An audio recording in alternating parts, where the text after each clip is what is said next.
Hello students, आज हम अपना नेक्स्ट टॉपिक शुरू करते हैं। Apparent weight of a man in a lift. हमने अभी कुछ दिन पहले एग्जांपल्स किए थे, तो सबसे पहले हमें वेट और मास को समझना होता है। वेट और मास। वेट क्या होता है भाई? बॉडी का टोटल जो हमारा मास होता है plus into the effect of the gravity. Effect of gravity plus mass. और अगर यहां मैं कहूं mass never be changed, mass कभी भी चेंज नहीं हो सकता। Relation between weight and mass, W is equal to mg हम जानते हैं। W वेट है, m मास है। बाई चांस आपका अगर 70 kg मास है, सॉरी वेट है, तो आपका मास फाइंड करना बहुत ही आसान है। या इसको हम अभी कर रहे हैं तो 10, तो m हो गया आपका 7 kg। ये तो बहुत आसान है क्योंकि ये 10 यहाँ के डिवाइड हो गया। यानी वेट और मास को हम समझते हैं, लेकिन ये जो अपेरेंट वेट भी दो तरीके से होता है। एक होता है रियल वेट, एक होता है अपेरेंट वेट। एक होता है रियल, एक होता है अपेरेंट वेट। जो हमारा मास है, अब ये मास और वेट की प्रॉपर्टी है, it changes weight, it changes according to circumstances। ये circumstances के अकॉर्डिंग क्या हो जाता है? चेंज हो जाता है। नहीं समझ आया तो देखो क्या है। एग्जांपल ले लेते हैं, एक लाइव एग्जांपल। हम बहुत बार कर चुके हुए हैं इसको। ये एक कुआं है, ये एक कुआं है जो यहां तक पानी में भरा हुआ है, ठीक है। इसके अंदर एक मैंने पुली सिस्टम लगा रखा है और यहां से एक बकेट इस पानी के अंदर डूबी हुई है।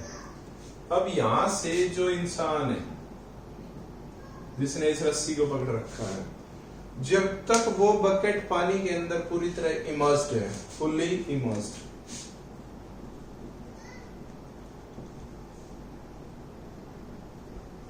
जब तक वो बाल्टी पानी के अंदर पूरी तरह डूबी हुई है, उसका वेट उसको खींचने में बहुत आसानी लग रही है। वो बाई चांस एक हाथ से नॉर्मल खींच ले। जैसे ही बकेट इस पॉइंट पर आएगी, अब उसका जो मीडियम है, देखो यहाँ वाटर था, यहाँ एयर है, एकदम से उसका जो वेट है वो चेंज हो जाएगा। यानी यहाँ पर जो उसका वेट था, अब इसके कंपैरिजन में ये इसका क्या हो गया? Apparent wait. अगर वो हवा में थी तो वाटर के कंपैरिजन में उसका क्या हो गया? अपेरेंट। मतलब जो क्या हो सके, कुछ हद तक या कुछ समय के लिए रहे, कुछ टाइम के लिए रहे, उसको मैं बोलता हूं अपेरेंट वेट। अब कुआं और बाल्टी का एग्जांपल ऐसा लिया है कि हम नहीं जान सकते, तो इसके लिए हमें सबसे सिंपल क्या करना है, इस कुएं की जगह एक ड्रम लेना। क्योंकि हमारे घर पे इसका लाइव एग्जांपल हम कर सकते हैं। कैसे? हम अपने घर पे एक ड्रम ले लें। ड्रम समझते हैं? ड्रम, एक पानी का ड्राम भरा हुआ है, ठीक है।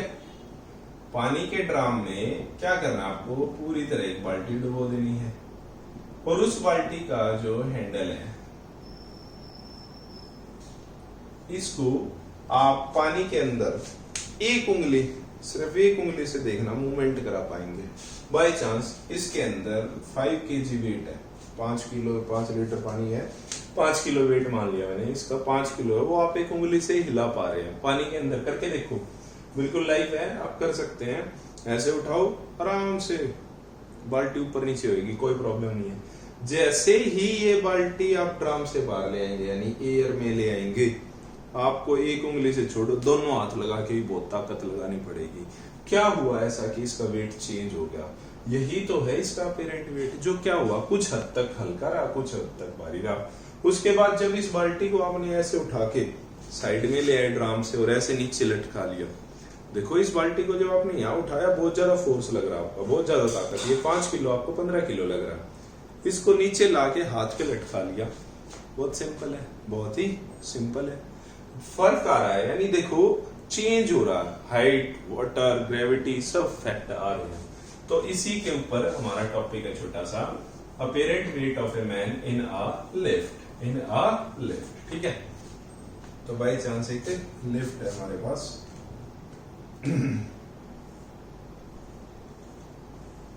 इसके अंदर एक आदमी है, ठीक है।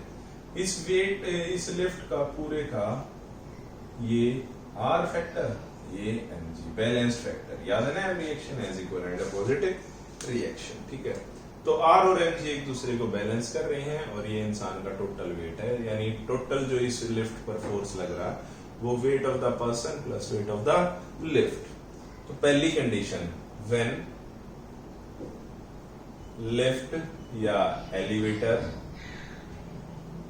इज एट रेस्ट, अगर वो रेस्ट है तो भाई देखो R is equal to M G, जाहिर सी बात है ना तो वो ऊपर जाने देगा ना ये नीचे आने देगा। mg नीचे आना चाहता है, mg नीचे आना चाहता है, R ऊपर जाना चाहता है ना, तो उधर यानी R और mg का जो फोर्स है वो क्या है, इक्वल। दोनों का फोर्स क्या है, equal, but opposite in direction, so there is no moment in that case, ठीक है।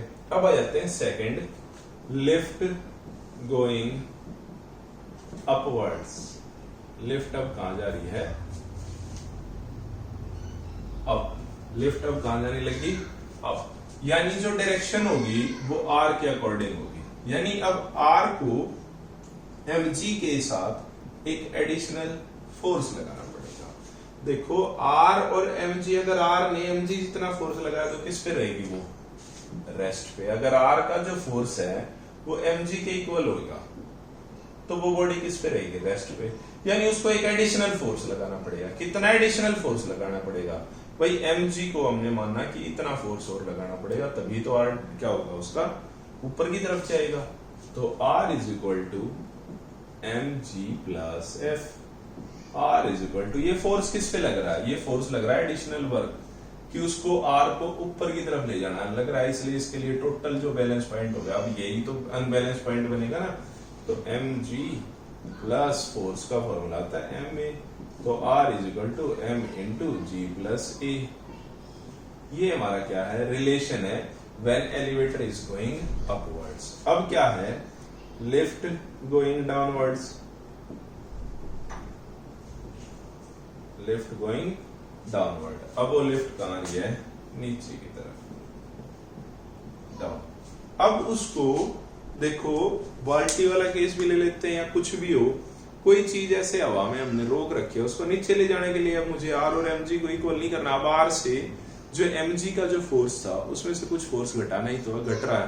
पहले बाल्टी, जैसे मान लो वही एक बाल्टी वाला केस है, 5 किलो की बाल्टी है, इसको ऊपर खींचने में मुझे 5 प्लस फोर्स लगाना पड़ेगा, नीचे भेजने के लिए 5 माइनस एफ, क्योंकि 5 न्यूटन फोर्स नहीं लगेगा, कुछ ना कुछ कम लगेगा। बाल्टी को सीधा छोड़ दो, 1 न्यूटन भी नहीं लग रहा आपका, तो सिर्फ छोड़नी ही तो है, काम हो जाएगा।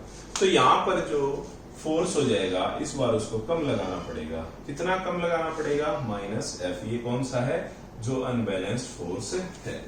तो R is equal to M G minus F, R is equal to M G minus M A, R is equal to m common g minus a. This is the reaction force of a person in a lift while going downward, while going upward, while going at rest. ठीक है, अब वो क्या हो रही है, rest. एक case और ले लेते हैं, कौन सा, ये फर्स्ट, सेकंड और थर्ड, एक फोर्थ केस ले लेते हैं। Lift going free fall, free fall, जो लिफ्ट है वो फ्री फॉल हो रही है, यानी अब उसको ना तो मैंने कुछ छोड़ा, ना R छोड़ा, ना mg, मैंने कुछ नहीं छोड़ा, वो लिफ्ट जाहिर सी बात है फ्री फॉल है। फ्री फॉल है तो उसका जो मोशन होगा वो क्या होगा, डाउन होगा। तो R is equal to mg minus M A, R is equal to m common g minus A. लेकिन यहाँ प्रॉब्लम क्या है कि जब फ्री फॉल हो रही है तो acceleration is equal to gravity. क्यों, क्योंकि जितना एक्सेलरेशन होगा फ्री फॉल की वजह से वो ड्यू टू किसकी वजह से होगा, ग्रेविटी की वजह से होगा। तो मैंने क्या लिख लिया, जो एक्सेलरेशन है वो किसके इक्वल हो जाएगा, ग्रेविटेशनल एक्सेलरेशन के लिए, इसलिए R इंटू 0, इसलिए जो R की वैल्यू हो जाएगी वो क्या हो जाएगी, 0। उसको कुछ नहीं करना, उसको बस क्या करना है, रिलीज, यही तो हमारा फैक्टर होता है। ठीक है, अब देखो क्वेश्चन है ये टॉपिक था हमारा, बहुत ही सिंपल सा टॉपिक है। अब करते हैं भाई recoil of a gun. Newton's third law आपने पढ़ा होगा, रिकॉइल ऑफ गन, उसमें बहुत बार एग्जांपल देते हैं, उसको लीनियर मोमेंटम से आप लोगों को करना है। ठीक है, तो वो कैसे करेंगे? बाय चांस एक गन है,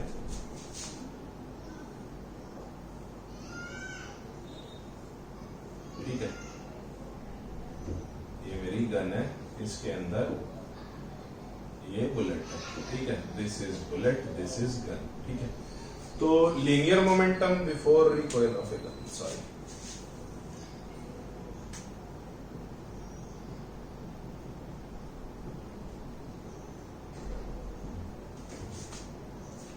अब देखो by using conservation of linear momentum,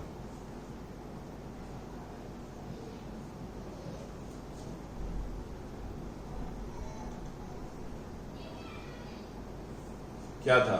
m1u1 m2u2 m1v1 plus m2v2। ठीक है, तो एज्यूम करते हैं m1 is equal to mass of bullet,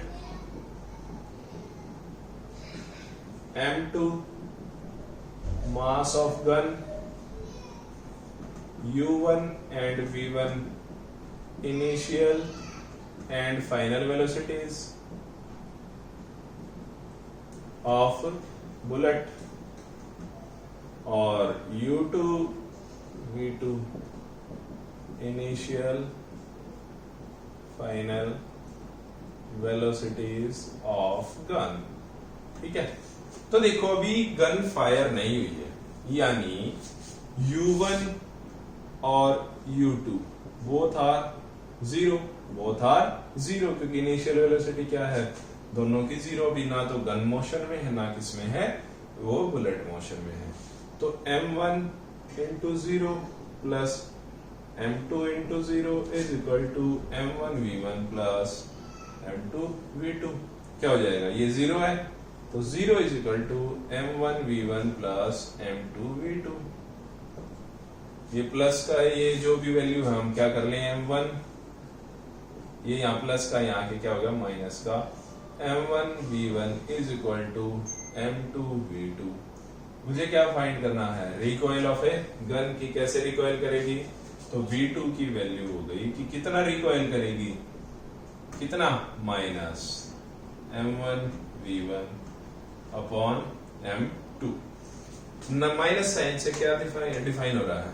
opposite direction. Minus sign क्या डिफाइन कर रहा है मुझे? Opposite direction. यार सी बात है, जब बुलेट आगे जाएगी तो रिकॉइल किस डायरेक्शन में होगा? बुलेट से अपोजिट, इसलिए नेगेटिव साइन आ गया। प्लस मुझे फाइंड करना है दिस वन। ठीक है, एक छोटा सा एग्जांपल ले लेते हैं। बाय चांस बुलेट थी हमारी 400 ग्राम की, जो गन है वो अज्यूम कर लेते हैं 2 kg या 2000 ग्राम की। ठीक है, मुझे क्या करनी है?